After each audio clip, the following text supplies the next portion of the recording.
How's it going, everybody? John with the Ohio Boys. I'm joined by Zach and Dakota. Hello, hello. How's it going? We are going to do something a little different today. For our podcast, we're going to start out talking about the changes to the rule books here in Ohio, along with season dates, bag limits, and then we'll generalize some information at the end of talk about all that, kind of seeing what we've experienced and success in certain times of the year for certain species we've had really good success with. Ohio's a great state for hunting. It really is. Compared to Michigan, I think Ohio outranks Michigan as far as successful, deer hunting and all that stuff. I mean, West Virginia's got a lot of smaller deer. I mean, they have high numbers, but Ohio, you can really get yourself in a good opportunity to shoot a nice buck each year. And turkey hunt's been pretty solid, in the past history as well. So it's a great state. Non-resident licenses are pretty cheap.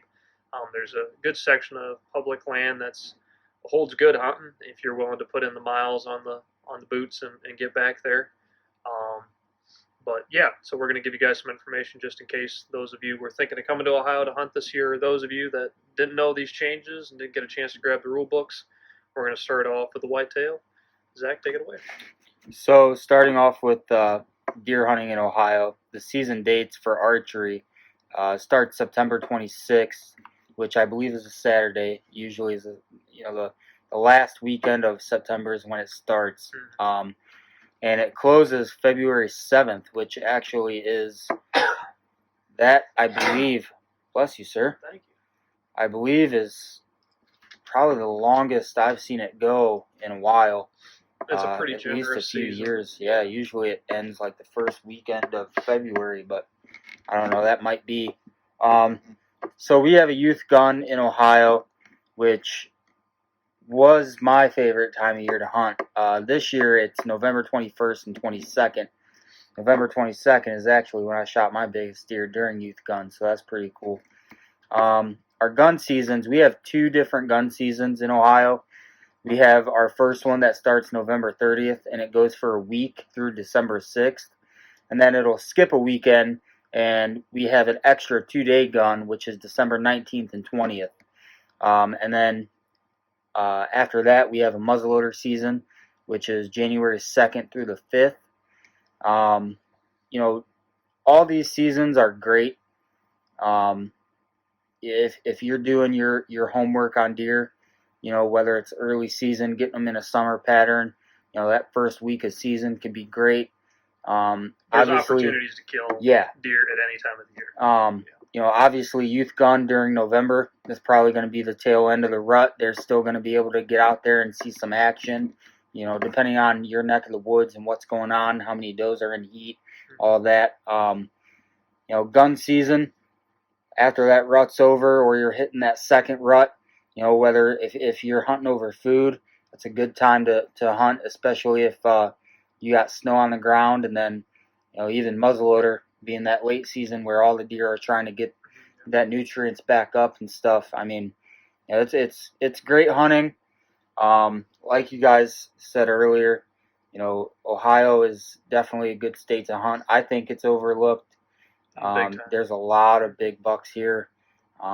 Pretty good amount of deer numbers. When you think of the Midwest, you got in our section, I think we got Illinois near us. You got Michigan, Pennsylvania, Kentucky, West Virginia, Indiana. Indiana's a great state. Mm-hmm. I know several buddies. I think Indiana might be even an overlooked state too. It is.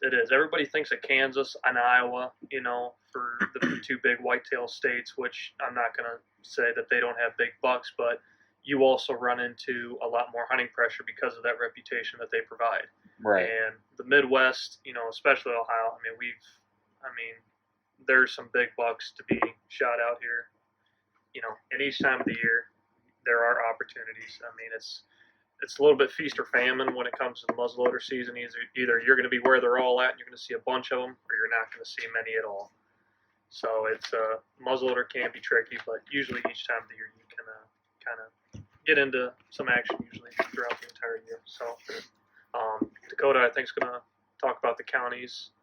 There's different colors in our rule book. Definitely pick yourself up a copy before you hunt here in Ohio, whether you're resident or non-resident, just so you don't get a nice big ticket from the game warden. That's that's no fun. So make sure you know what your county's limits are, and Dakota here's going to kind of walk through a little bit of that.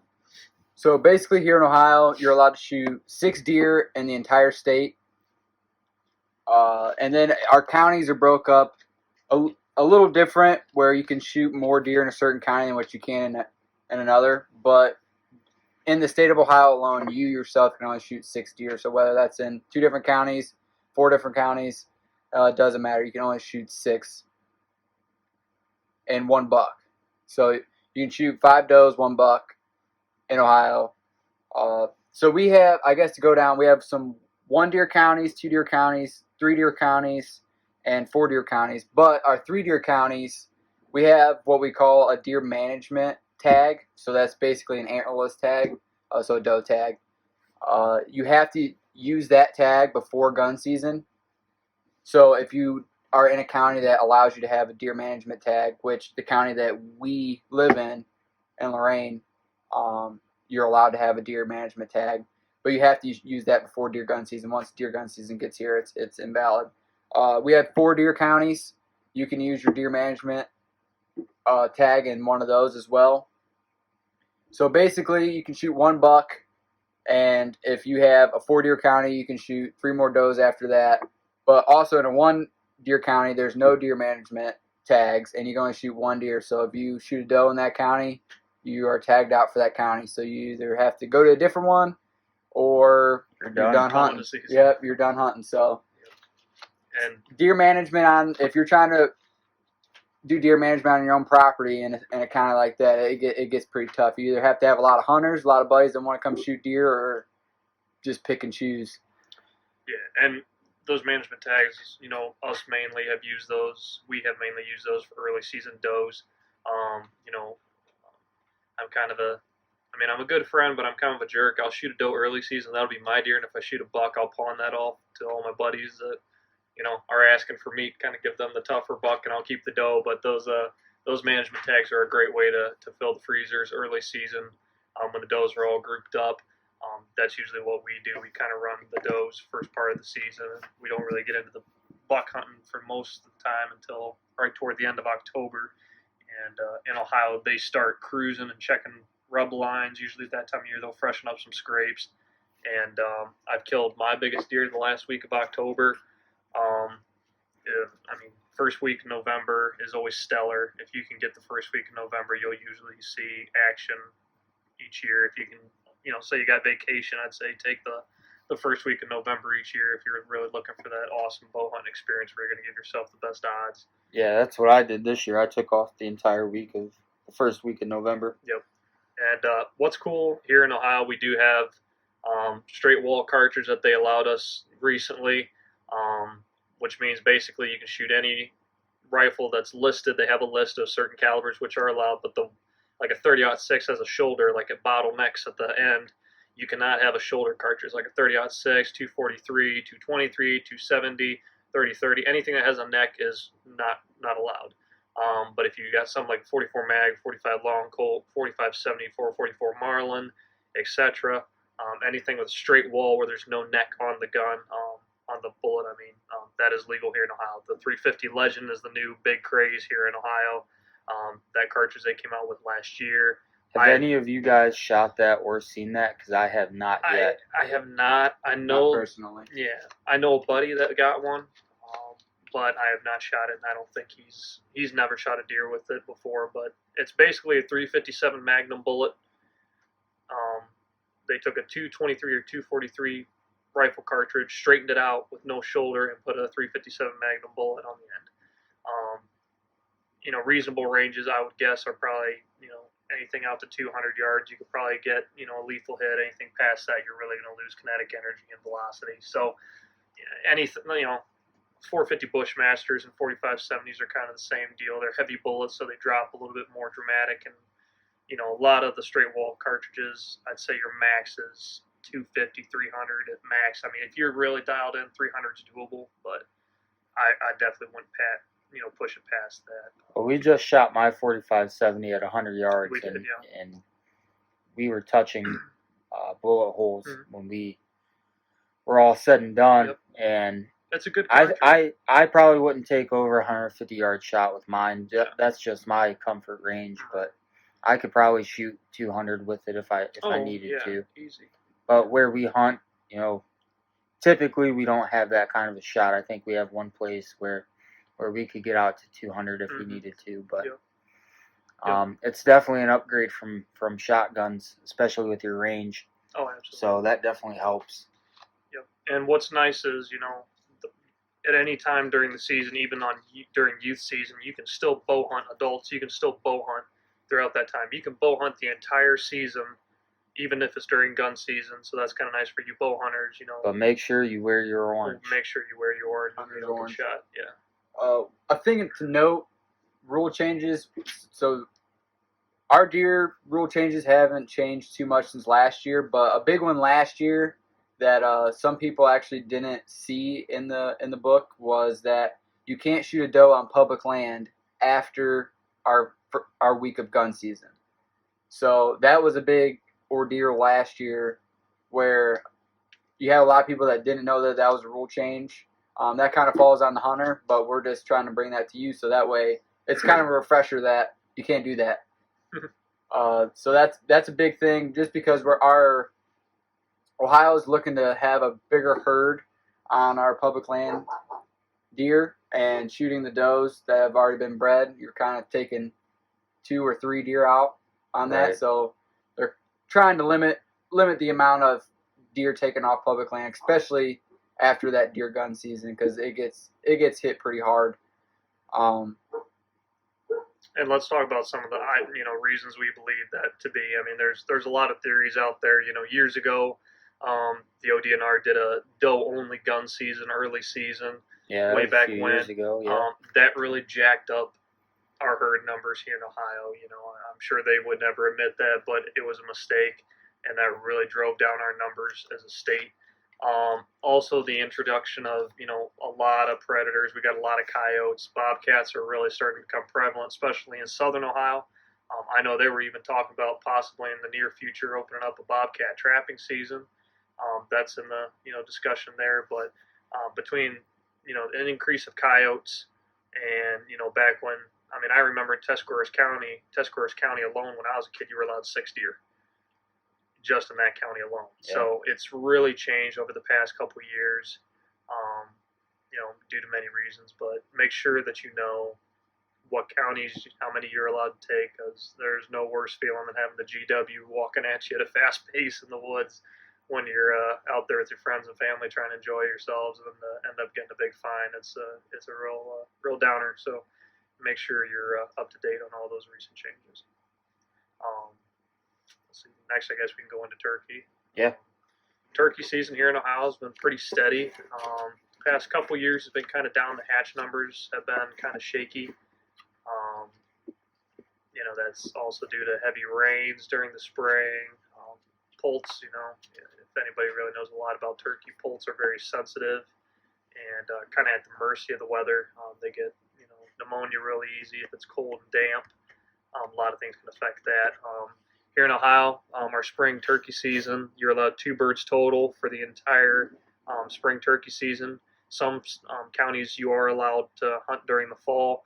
Make sure you check that. I believe I think you're allowed 1 in the fall.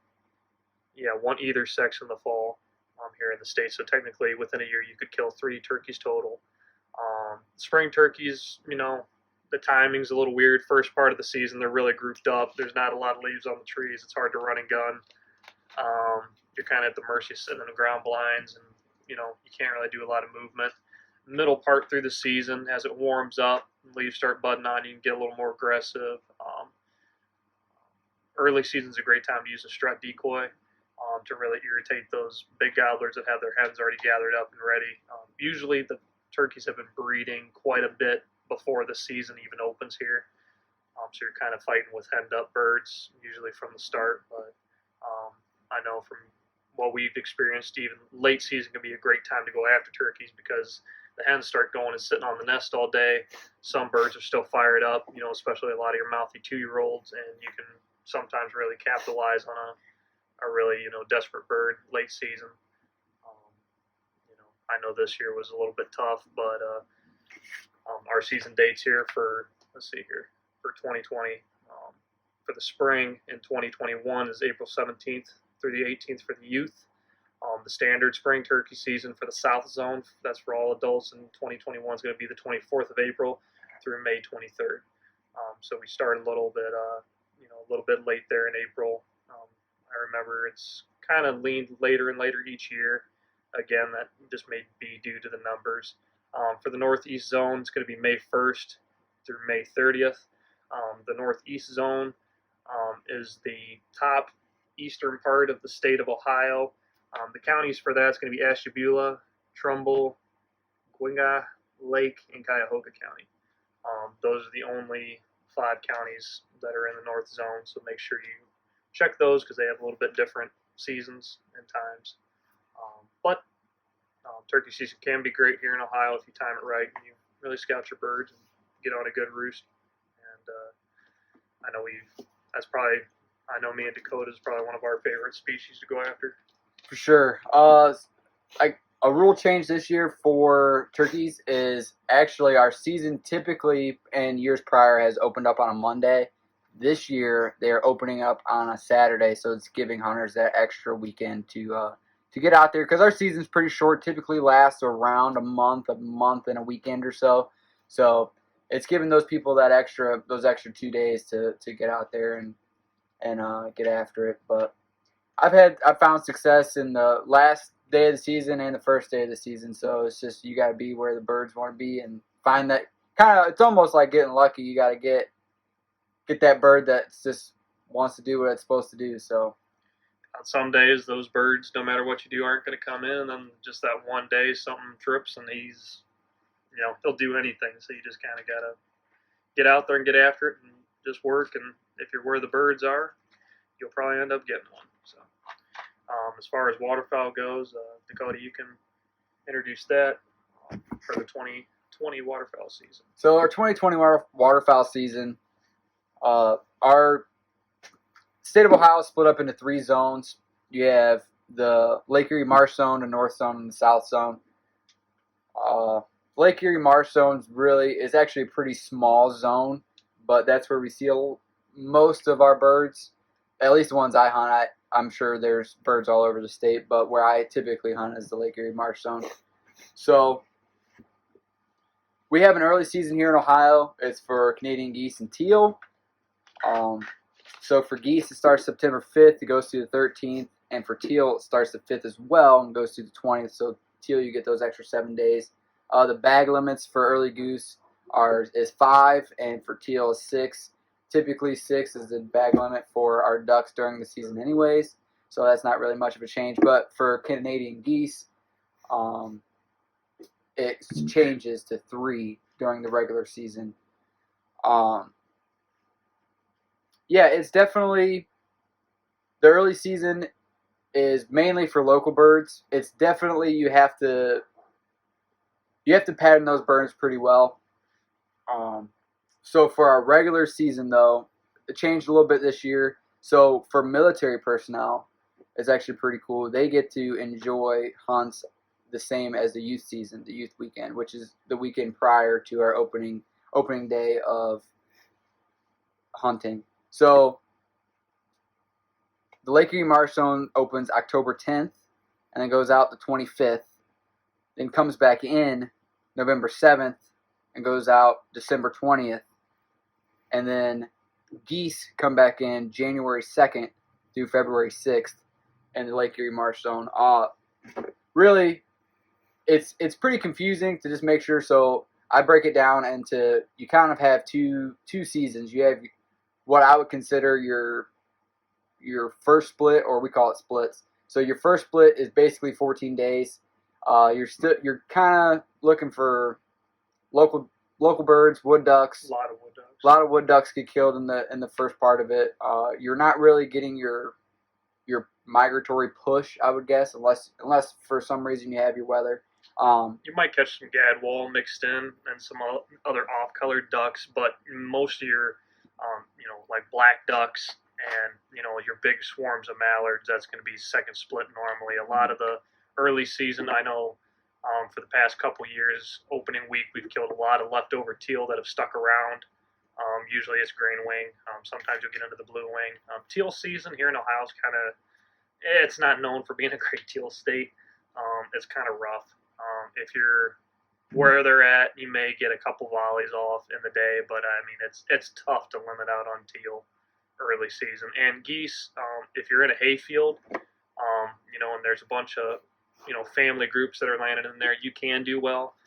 You just really got to find out where those geese are going and set up, know what times they're being in there, what times they're getting off the roost and flying out there. But early season's a lot of smaller, medium-sized duck, and then late season during the second split, for the Lake Erie zone, you really start getting into those bigger duck, which most people try to target. So if you're just looking to kill numbers, I'd say probably the first split is going to be a crap ton of woodies, and that's a great time to just knock birds down. But if you're really targeting those bigger ducks, and especially if you're hunting fields, second split's going to be what you want to go for in the Lake Erie and North Zone.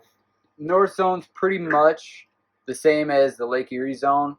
It's just a week behind. It's where you get to the South Zone that is different from basically the rest of Ohio. So the South Zone, the first split is the same as the North Zone, so it lets you get in those woodies. But then you have a pretty long layoff from when you're able to hunt again. So it goes from October 24th to November 1st, but then you have to wait all the way to December 5th before you can start hunting ducks again. And in Ohio, sometimes by December 5th, it might be froze up, but you get to hunt them all the way until January 24th.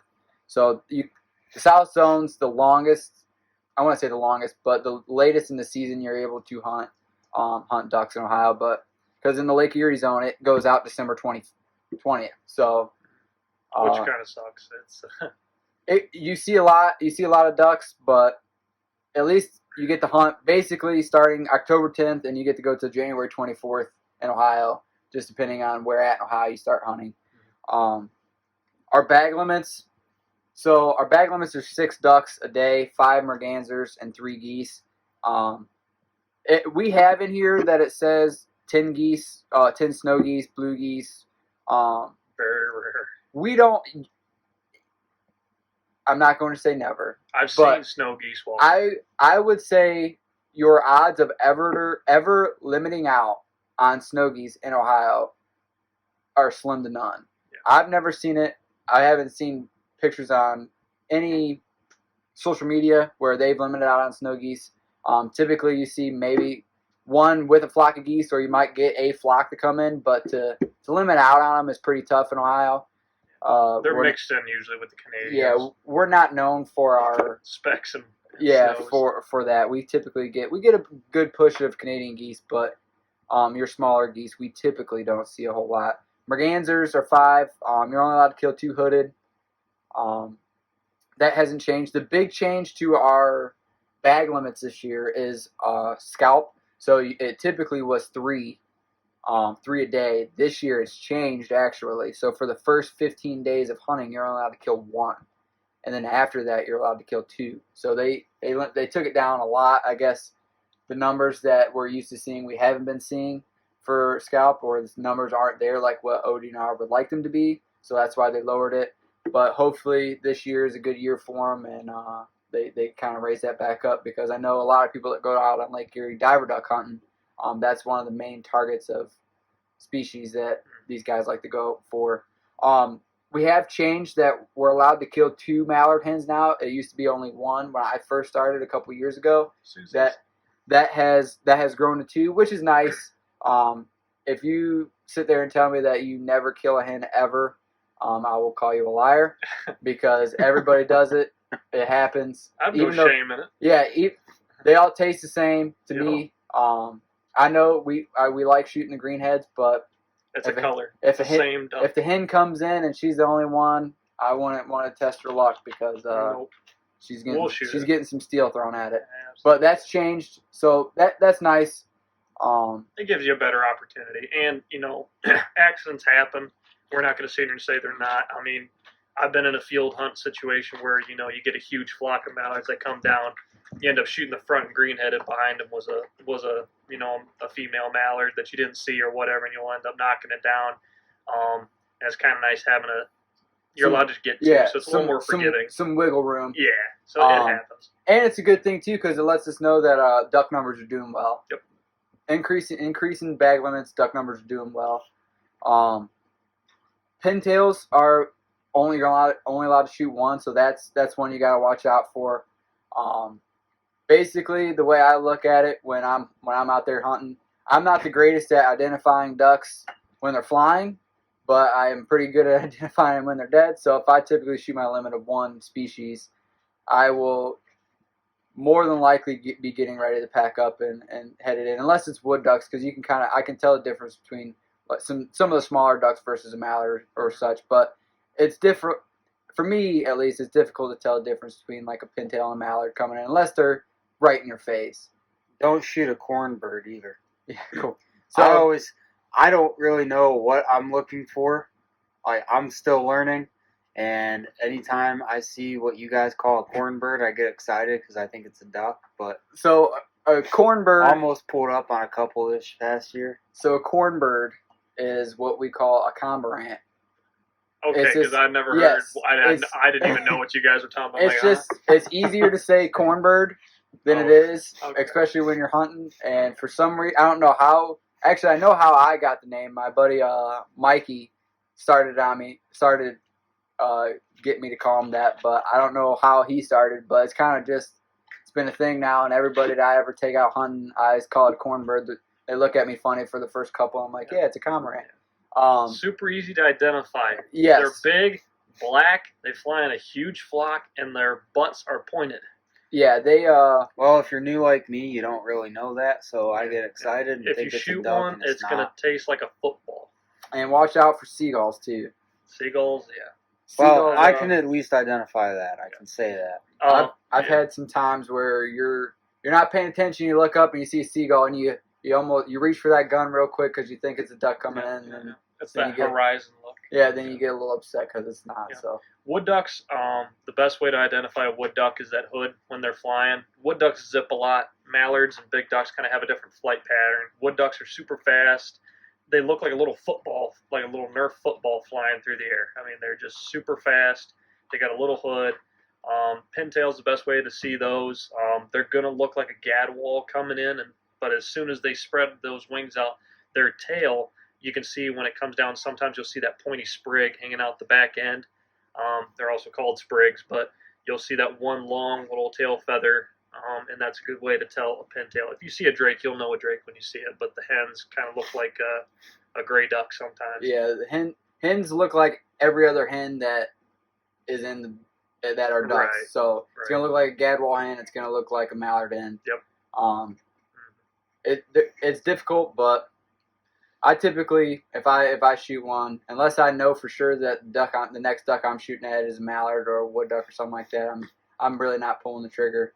We don't want to have to bury anything in the marsh. You know? No. I remember. Not to you telling on yourself? I'll tell on myself. I cannot confirm or deny. Yeah, I'll give a story. Heck, my buddy Braden and I that I grew up duck hunting with out of high school. I remember when we got started, we kind of had a mishap where we shot some species that we didn't realize we shouldn't have shot, and we were over the limit. And that's when you start doing the waiter stuff. You start stuffing birds down in his waiter and all this stuff. And we just were starting out. And again, we went out and we didn't have an experienced guide telling us, hey, this is such and such a species, this is such and such a species. So if you're starting out on your own and you don't have anybody going with you that's duck hunted before, play it safe. Really look at pictures of each duck, learn to identify them, watch YouTube videos of them. Just do whatever you can to try to identify, because it's not fun.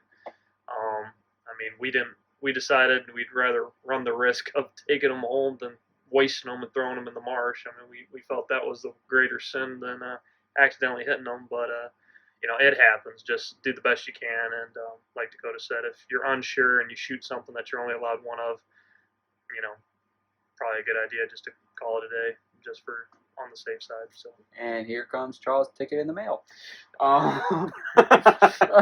So it happens. Duck season, it's a pretty short in Ohio, especially for us. We live closer to the lake, so the two zones that we typically hunt the most are going to be the north zone and the Lake Erie Marsh zone. I get down to the south zone a couple times. I have two buddies down there, Logan and Josh. Josh actually won blind on one of the lakes that's down there by him, so we're pretty excited about that. Hopefully, it gives us a good spot to hunt down in the south zone.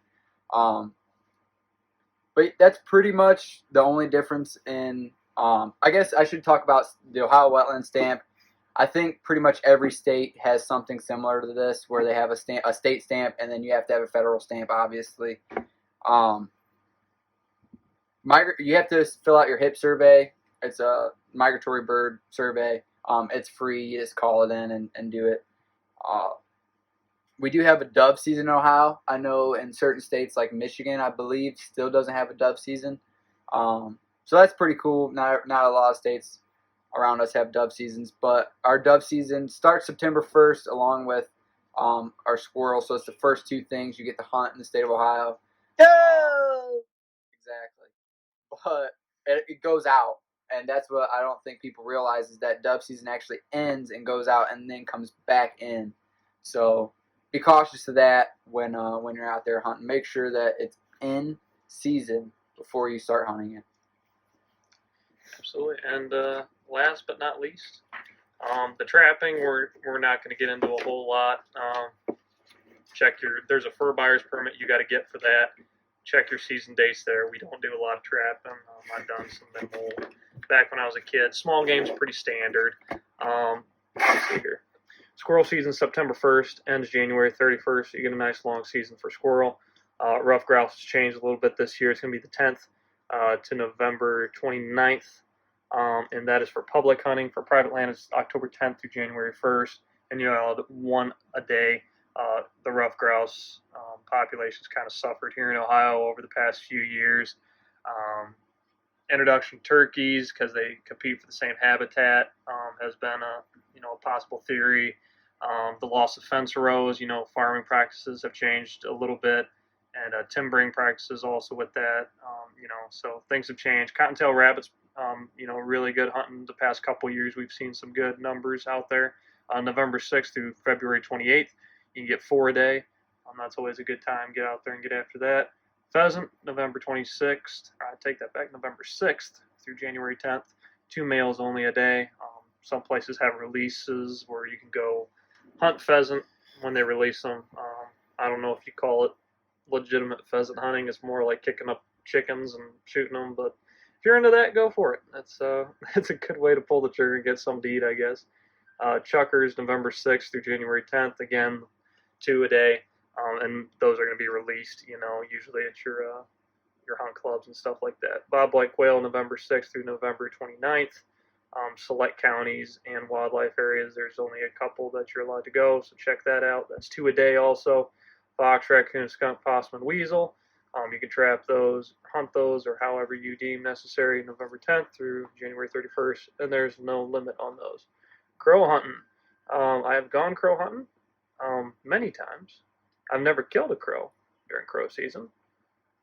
Can you eat crow? I mean, Yes. I suppose. I mean, is it? I don't think I would, but no, I wouldn't recommend it. But. I don't know. What I don't understand is why would you kill one if you're not gonna? Why would you kill something if you're not gonna eat it? So, I guess back when my grandpa was hunting crows was a big thing, just because they did a lot of crop damage. That's why you got scarecrows and everything like that. Kind of like starlings now. Yeah, they were actually doing a lot of crop damage, so that was one of the reasons why they started a hunting season for it. And actually, it was kind of a big ordeal for him when he was a kid. They would kind of all go out on Sundays and hunt crows. That's what they did. Mm-hmm. So, I guess that's a little backstory on something new every day. There's your daily history. Again, June 5th, 2020 to March 6th, 2021.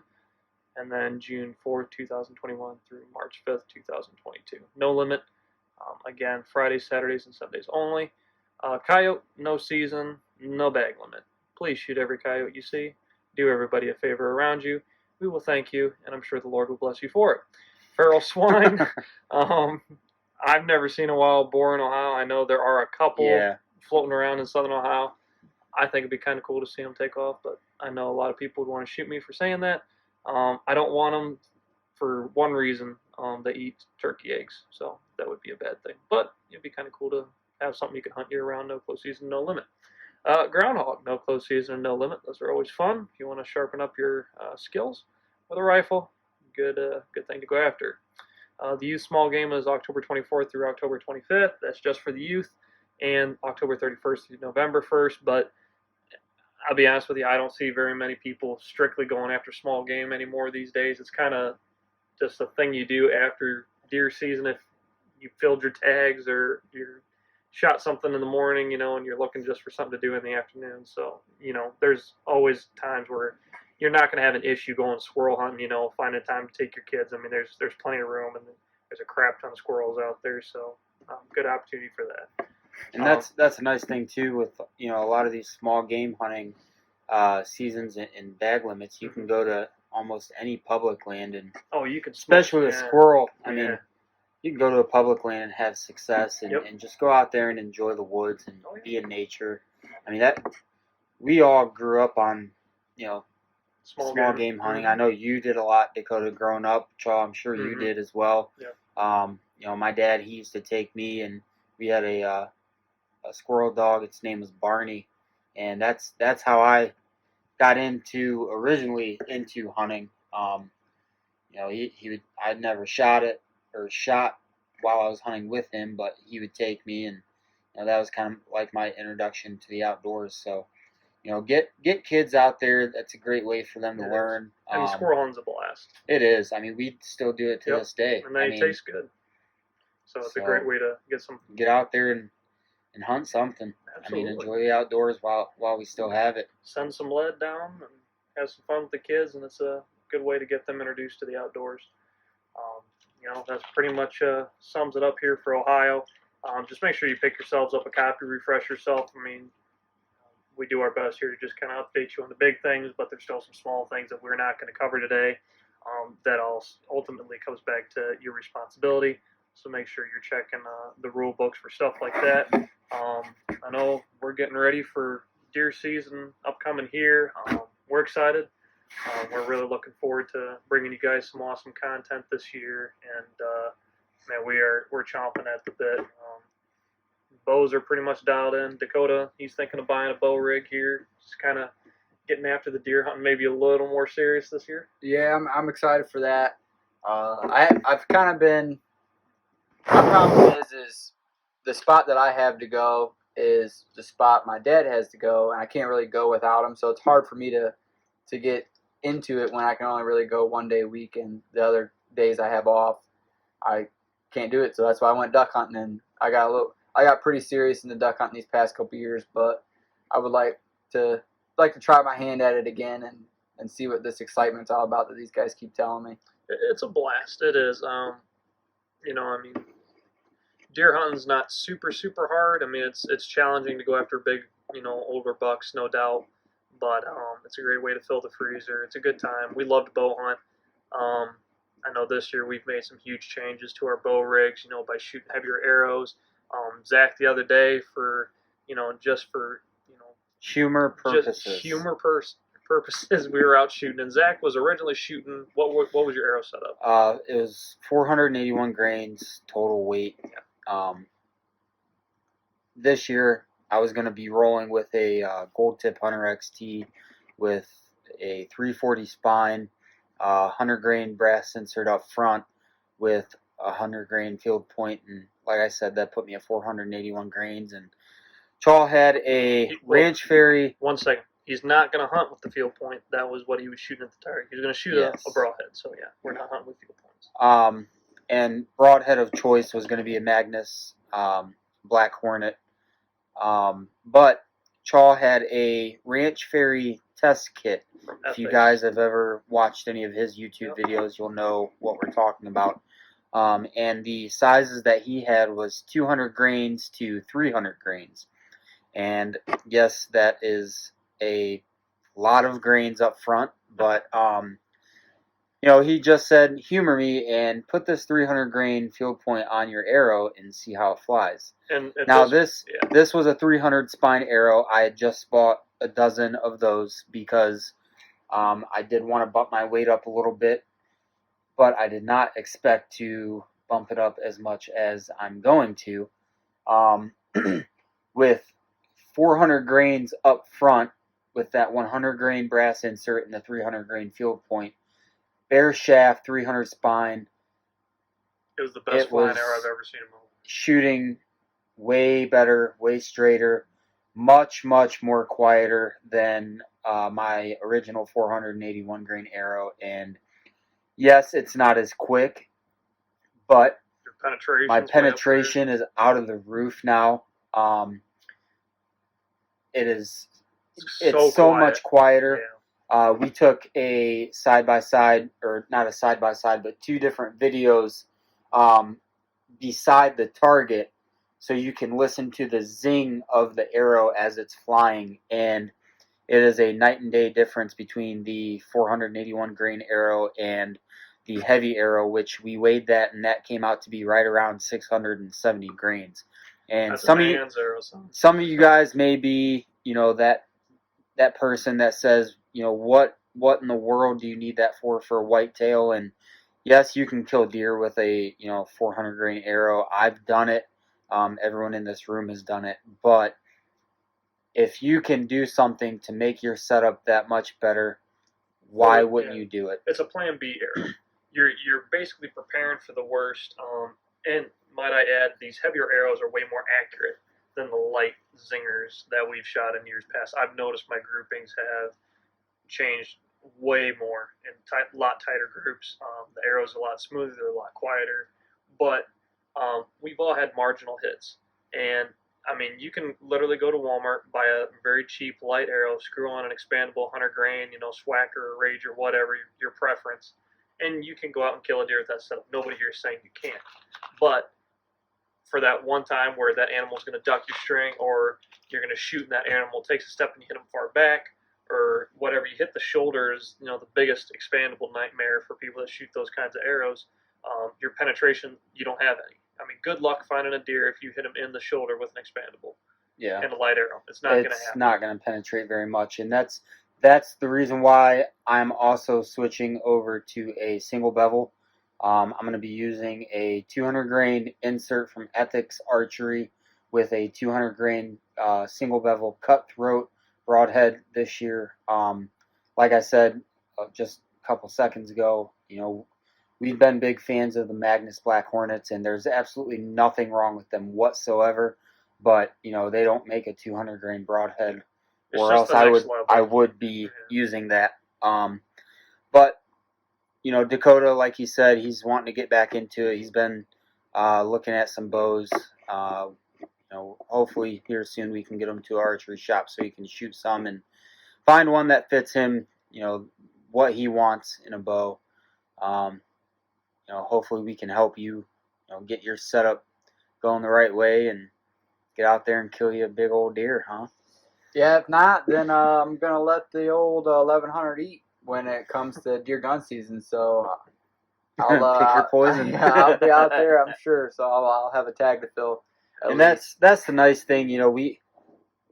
Our range of hunting is broad. I mean, we hunt everything, and that's the fun of it. You know, we're not just a one and done type. Yeah, I mean we squirrel hunt, rabbit hunt. I mean, you've been pheasant hunting. I don't know if you have. I have. Yeah. I have not, but you know, turkey, deer, ducks. I mean, we do it all, and it's just a blast. I love being out there with anybody, even if it is by myself. I mean, it is awesome. More fun though hunting with your buddies. It is. I'm not, you know, I think that's one of the biggest attractions I had to duck hunting.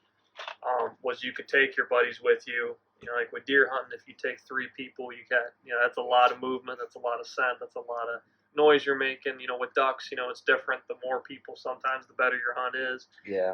So it's, you know, it's kind of nice with that, but deer hunting has always been a favorite of ours. And the one thing I would say for those that are saying with the heavy arrows, yeah, your arrows are flying slow.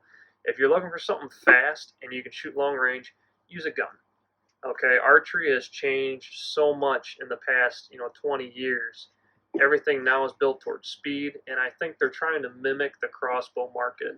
That's what they're trying to do. They're trying to make bows that are, just as fast or close to as fast, where they think deer, ducks, it's because of speed. Well, I You think don't know what that deer is going to do. no, and I think it's noise that makes the deer duck more than anything. And if you shoot a quieter arrow, I truly believe you're going to get less duck and more success. But if you're looking for speed, shoot a crossbow. Don't, everybody wants these, and it doesn't help. You get these professional tournament archers that make a living shooting long distance at small targets, and then they go out hunting, and of course it's on national television, and they're shooting deer at 100 yards of the compound. Well, then your average redneck in the trailer park sees that, and he's got his Walmart set up, and he's like, hey, I can do that. So people just start flinging arrows long distance, wounding animals and stuff like that, and it's not good. It's not a good setup. So just be ethical. Archery, I've never shot a deer past 30 yards. 98% of my kills have been 15 yards and in. I mean, Yep, that's just I bow agree. hunting. That's just bow hunting. So if you like shooting stuff long distance and you want something to get there really fast, go gun hunting. So, go ahead, Dakota. I guess a couple things coming up for you guys in the future. Should be pretty excited. They said we hunt everything, which is cool because our channel is going to be filled, especially when hunting season gets here, filled with everything. It's Video content instead of podcasts, video but- content.